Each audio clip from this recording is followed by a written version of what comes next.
Hello, everyone. Welcome to another episode of Trek Canon. So today we're going to talk about Star Trek Lower Decks Episode 6, Terminal Provocations. So let's just jump right into it. Coming around the corner and there's a lot of people humming. You don't know what they're doing. I'm probably going to have the same reaction.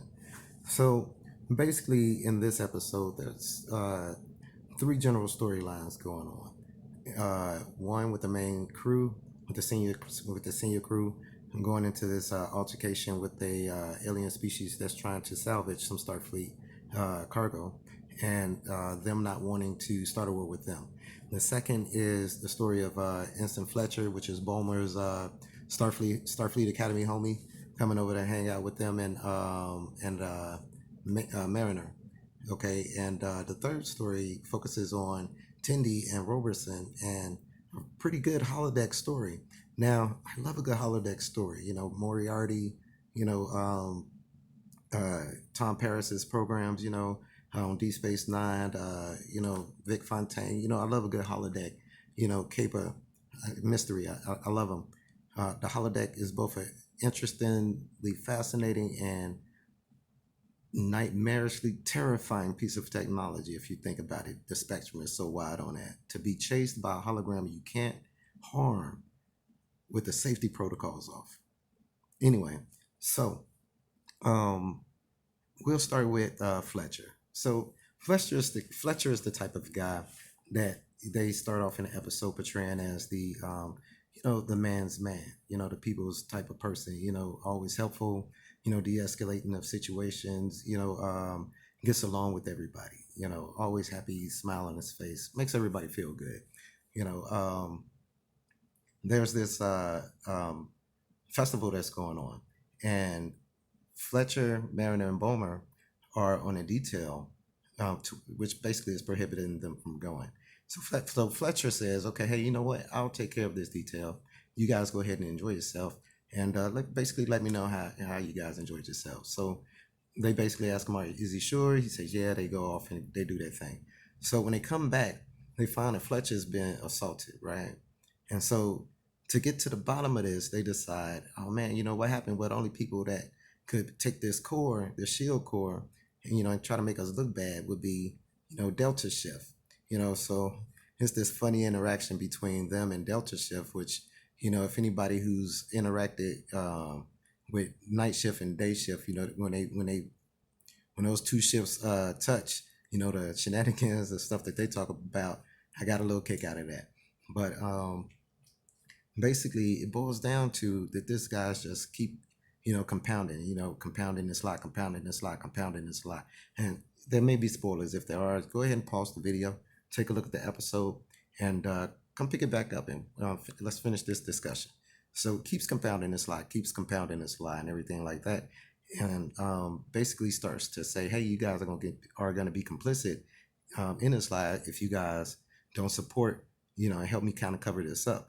Now, since Star Trek is Star Trek Lower Decks is geared towards younger audience, I'm kind of happy that there were repercussions that went along with the decision he was making, that type of path, that type of train of thought. At the end of the episode, it wraps up with some consequences, to basically say that no, there's a such thing as bending rules, but there's another thing of just outright breaking rules to the detriment of others, just to CYA, as they say, cover your fourth point of contact. So the other story is with Tindy and, like I said, Robertson on a holodeck. Tindy, you guys know that Tindy is Orion, right? So you got an Orion female on a Federation starship that has males on it. And we all know about Orion women. They secrete a pheromone that drives men from other species and their own, kind of makes them submissive. Not kind of makes them, it makes them submissive. You know what I'm saying? That's why they call them Orion slave girls, but everybody's a slave to the Orion women. Those covered in Enterprise. It's a known fact that you can't just have an Orion woman running around. So I wonder if if Starfleet is mandating her to take some kind of medication to suppress those pheromones. And if they are, I wonder, would that be an ethics violation on Starfleet's part? that could be a video for another time. But basically she didn't really complete her Starfleet training, and they passed her anyway, and so she ended up having to complete it anyway because she might have to go out on a cargo run out on a spacewalk. So they go to the holodeck, and Robeson creates one of his how-to programs, which is assisted by this really cool avatar called Badge. Looks like Starfleet symbol with the arms and the legs and the eyes. Looks real cool, but he starts to treat it kind of bad to show off in front of Tindy, and so right at that moment, there's a glitch which causes the safety protocols to go off and makes Badgie go kind of psycho, not kind of psycho, but makes him go psycho. And when dealing with, if anything in science fiction over the years has taught us, when you dealing with when you make a artificial intelligence or a created intelligence, a AI or a CI, then the best thing you can do is to treat it with humanity, because that's the first thing it's going to learn. And if you treat it with malevolence, then malevolence is what's all that's going to process, and it's never going to work out for you. So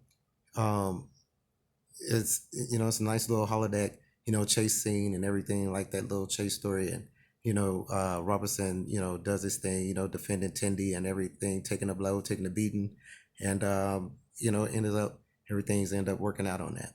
Now, I will have to say though that the security chief, oh, he's such a play on Worf, because Worf gets denied from the Next Generation all the time. Worf always wants to fight. Worf always wants to fire phasers.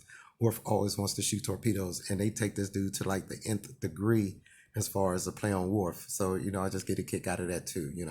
So but I'm gonna have to say that the Federation will defend themselves, but they will die before they will sacrifice the ship and crew before starting a war. And just a side note, just all the profanity, again, it's a kids show and it is Trek.